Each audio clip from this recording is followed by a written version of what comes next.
Hello everyone, welcome to डीवा ट्रूवियंस। आज हम लोग पढ़ेंगे मेथड्स ऑफ ट्रेनिंग के बारे में। We have already discussed about training and development, क्या होता है, उनकी इम्पोर्टेंस और उनके प्रोसेस प्लस जो इनके बीच में डिफरेंस होता है वो हम लोग पढ़ चुके हैं। ठीक है, तो now we will study about the methods of training कि किसी भी पर्सन को अगर हमें एक स्पेसिफिक स्किल सिखानी है सो दैट वो अपनी जॉब में उस पर्टिकुलर स्पेसिफिक जॉब में इम्प्रूव कर सके, तो उसके लिए दो मेथड्स होते हैं ट्रेनिंग के। सबसे पहला होता है ऑन द जॉब ट्रेनिंग और दूसरा होता है ऑफ द जॉब ट्रेनिंग। तो हम लोग पहले पढ़ेंगे ऑन द जॉब ट्रेनिंग, जिसमें job rotation, coaching, job instruction, step by step training और कमिटी असाइनमेंट की बात की गई है। तो सबसे पहले आता है कि ऑन द जॉब ट्रेनिंग होता क्या है। ये जो ट्रेनिंग मेथड है इसको हम जॉब इंस्ट्रक्शन ट्रेनिंग भी कहते हैं। इसमें जो भी पर्सन है उसको उसकी रेगुलर जॉब में ही लगा दिया जाता है और वहीं पर ही उसको स्किल सिखाई जाती हैं। Example I will give you. जैसे अगर इन जनरल हम बोले तो क्लासरूम में जब हम आपको चीजें सिखा रहे होते हैं, ठीक है, तो वो मेरी ऑफ द जॉब ट्रेनिंग, क्योंकि वहां हम एक्चुअल सेटिंग में नहीं गए, हमने अभी स्टार्ट नहीं किया है वर्क करना। तो that is a part of the job training. But on the job training जिसमें आप एक्चुअल में जॉब में होते हो, तो सबसे पहले इसमें है जॉब रोटेशन। जॉब रोटेशन क्या होता है? It means the movement of the trainee from one job to another. एक जॉब से दूसरी जॉब में वो जाता है। जो ट्रेनी है उसको जॉब नॉलेज मिलती है, उसको गेन होता है एक्सपीरियंस फ्रॉम हिज सुपरवाइजर। ये जो ट्रेनिंग है उसको अपॉर्चुनिटी देता है, जो भी ट्रेनी है जो सीख रहा है उसको, कि वो चीजों को समझ सके, जो भी प्रॉब्लम्स है उसको समझ सके एंड उनको रिस्पेक्ट कर सके। जो बाकी एम्प्लॉयज है उनकी, हम ये नहीं समझना चाहते हैं कि अच्छा उसका काम बहुत डिफिकल्ट है, उसका काम बहुत आसान है, इसीलिए जॉब रोटेशन किया जाता है, so that the other person knows and उसकी वर्साटाइल वो कितना है वो हम लोग जान सके। तो यही आप देख सकते हो कि कोई एक पर्सन है, उसको परचेज डिपार्टमेंट में, कभी सेल्स को, सेल्स वालों को मार्केटिंग में, मार्केटिंग को एचआर में, ऐसे करके हम लोग उसको घुमाते रहते हैं। तो this is one of the method जिसमें वो एक्चुअली रेगुलर जॉब में है और वहीं पर ही हम उसको रोटेट कर रहे हैं। फॉर एग्जाम्पल आपने देखा होगा बैंक में कभी कैशियर पर या कैश काउंटर पर कोई और बैठा है, कभी कोई और बैठा है, कभी हमको पासबुक एंट्री करवानी तो कोई और वहां पर है, फॉर्म सबमिट करने के लिए नॉट नेसेसरली कि एक ही पर्सन है। इसको हम जॉब रोटेशन कहते हैं। Coming to next, that is coaching. Coaching कहता है कि जो ट्रेनी है उसको हम एक पर्टिकुलर सुपरवाइजर दे देते हैं, जो उसको कोच करता है ट्रेनिंग में, कि जो भी उसको समझाना है वो सारी चीजें उसको उसी टाइम पर ही समझा रहा होता है। सुपरवाइजर उसको फीडबैक देता है कि उसकी परफॉर्मेंस कैसी थी और फिर कुछ सजेशन देता है इम्प्रूवमेंट का। मतलब वो एक्चुअली वर्क कर रहा है, उसके ही सर पर एक इंसान है जो नाच रहा है, जो उसको हेड कर रहा है और उसको समझा रहा है कि अगर तुमने ये चीज गलत की तो तुम इसको सही करो। Okay, then comes job instruction, जिसको हम स्टेप बाय स्टेप ट्रेनिंग भी कहते हैं। अभी हम लोग और पढ़ेंगे जॉब इंस्ट्रक्शन के बारे में। तो क्या कहा गया है कि ये जो मेथड है इसमें ट्रेनर एक्सप्लेन करता है ट्रेनी को कि the way of doing the job कैसे करनी है, वो जॉब नॉलेज स्किल्स, और उसको अलाउ करता है कि वो खुद करे वो जॉब। मैंने तुम्हें सिखा दिया, अब करोगे तुम उसको। The trainer appraises the performance. जो ट्रेनर है वो उसकी परफॉर्मेंस को अप्रेज करता है कि अगर उसने किया है अच्छा तो हम आपको बताएंगे अच्छा किया है आपने, आपको इंफॉर्मेशन देंगे, फीडबैक देंगे और फिर आपको सजेशंस देंगे कि आप जो भी प्रोग्राम है उसको थोड़ा सा और सही करो। Then coming to the next one, that is committee assignment. अब कमिटी असाइनमेंट समझो कि एक ग्रुप ऑफ पीपल है, जैसे यहाँ पर हमने ये वाली पिक्चर डाली है, ठीक है, तो एक ग्रुप ऑफ पीपल है, that a group of trainees are there that is given and asked to solve an actual organizational problem। एक मतलब ऑर्गेनाइजेशन की कोई प्रॉब्लम है उसको सॉल्व करने के लिए हमने उनको साथ में बैठाया है। कमिटी मेंबर्स आप उनको कह सकते हो सकता है कि आपके कॉलेज में भी कमिटी मेंबर्स वाला सिस्टम चलता हो। एंड जो ट्रेनी है वो सॉल्व करता है जितनी भी प्रॉब्लम्स होती है जॉइंटली, एंड जो भी टीम वर्क है उसको डेवलप करता है। फिर आता है जॉब इंस्ट्रक्शन ट्रेनिंग, जिसके बारे में अभी हमने बात की थी, तो उसी में ही लिखा हुआ है कि इसको हम जॉब ट्रेनिंग भी कहते हैं। इसमें मेनली 4 मेथड्स होते हैं। हम पहले लर्नर को प्रिपेयर करते हैं, उसको टास्क करके दिखाते हैं कि भाई ऐसे ये वाला काम करना है। उसके बाद वर्कर को कहते हैं कि तुम ये टास्क खुद करो, और फिर हम उसको फॉलो थ्रू देते हैं। फॉलो थ्रू मतलब कि उसको वर्कर को जॉब में रखते हैं, उसको करेक्ट करते हैं, उसको फीडबैक देते हैं, समझाते हैं कि अब ये चीजें जो है ऐसे करके होंगी, मतलब सही ढंग उनका ये है। फिर इसमें कुछ और एक दो पॉइंट्स है, जैसे कि अंडर स्टडी। अंडर स्टडी होता है कि एक पर्सन जो कि एक्चुअल में ट्रेनिंग में है, to assume a future full responsibility of a position to held by his superior. जो उसके सुपीरियर ने पोजिशन होल्ड करके रखी है, उसी पोजीशन को उसको फ्यूचर में होल्ड करना है, जिसके लिए हम उसको अभी से सिखा रहे हैं।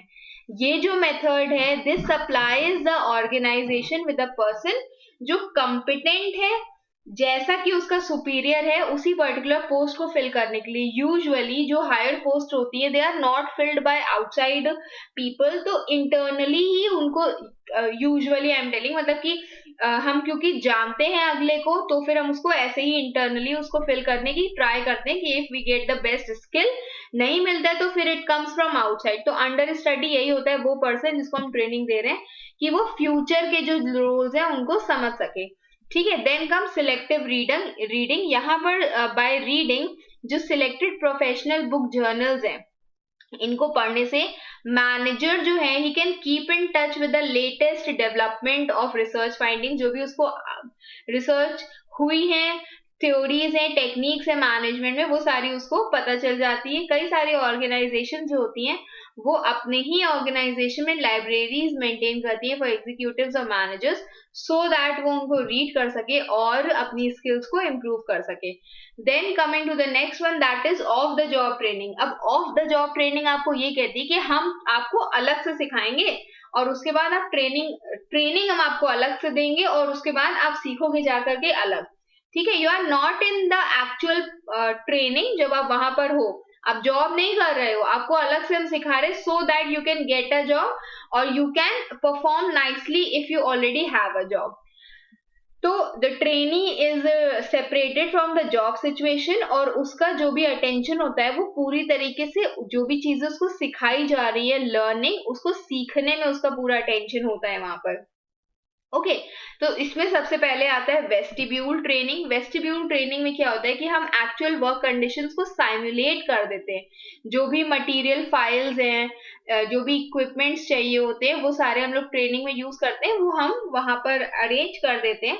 और ये यूजुअली किया जाता है जब क्लरिकल और सेमी स्किल्ड जॉब्स हैं, उस टाइम पर। आप देख सकते हैं कि यहाँ पर एयर हॉस्टेसेस को एक नकली एरोप्लेन जैसा, खैर थोड़ा अजीब ही लग रहा है वाला एरोप्लेन, हो सकता है कि असली भी हो, बट इन केस वहां पर they are being given the training. जब भी एयर हॉस्टेस का भी अगर सीन होता है या वो भी सीख रहे होते हैं, तो उनको भी एक साइमुलेटेड स्ट्रक्चर ही दिया जाता है, सो दैट वो पहले वहां सीखें, डायरेक्टली नहीं उनको पढ़ा करके सीधे प्लेन में भेज दिया जाता है। ओके, तो उनको जो स्किल सिखाई जाती है, सिमिलरली यहाँ भी पर्सन को क्या किया जा रहा है, वही स्किल्स सिखाई जा रही है थ्रू फायर एक्सटिंग्विशर। देन अब ये आप इसी में ही देख सकते हो, ये इसका हिस्सा है वैसे।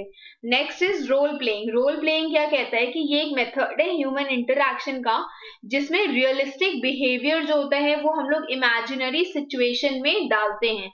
ये जो मेथड है, इसमें action is to be done through practice. For example, आपको कोई भी पर्सन का रोल दे दिया जाए, टीचर्स का रोल दे दिया जाए करने के लिए, या फिर कोई एक मैनेजर का रोल दे दिया जाए, इंटरव्यूअर और इंटरव्यूई का रोल दे दिया जाए, तो that is known as role playing.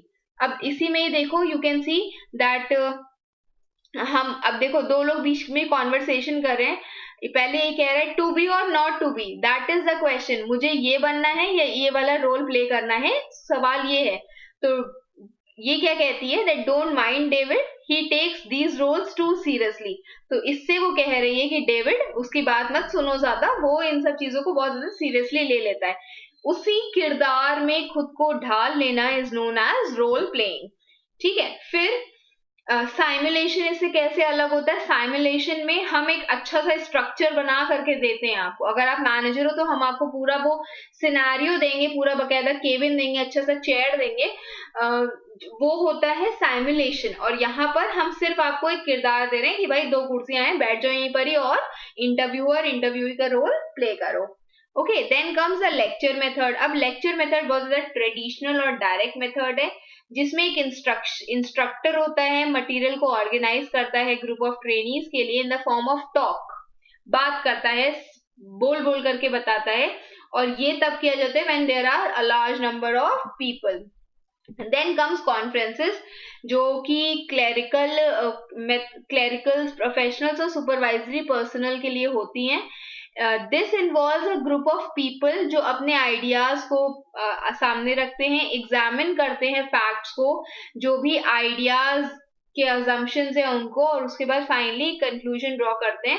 और ये डिपेंड करता है कि आपकी लीडरशिप क्वालिटी कैसी है और आप उस ग्रुप को कैसे लीड कर सकते हो.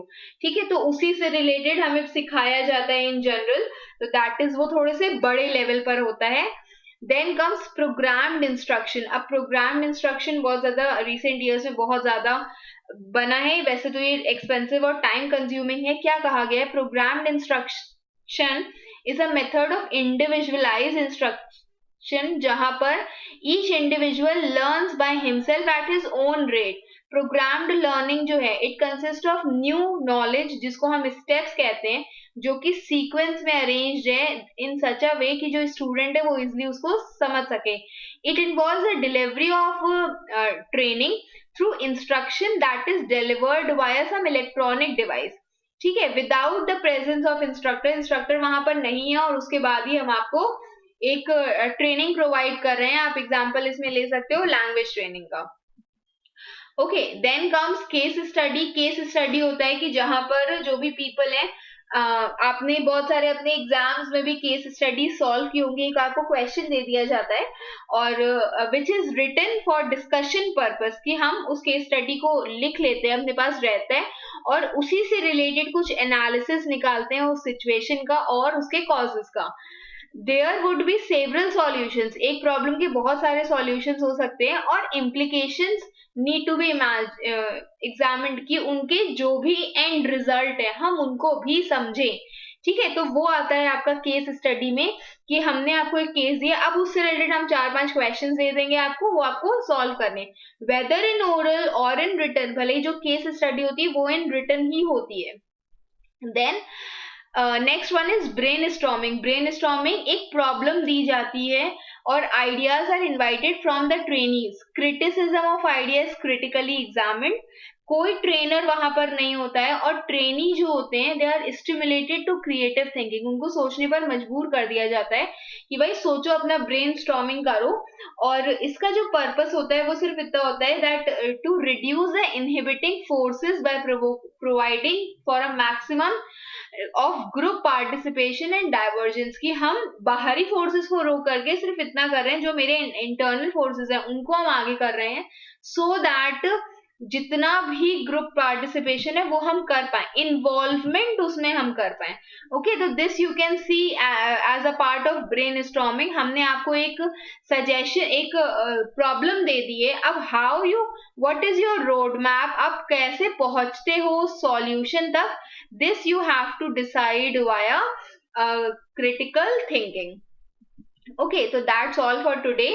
I hope you all have understood. If there's anything else you want me to explain, any subject or any topic, please do comment me, mention in the comment box. And till then, keep preparing for your exams. Best wishes. Thank you.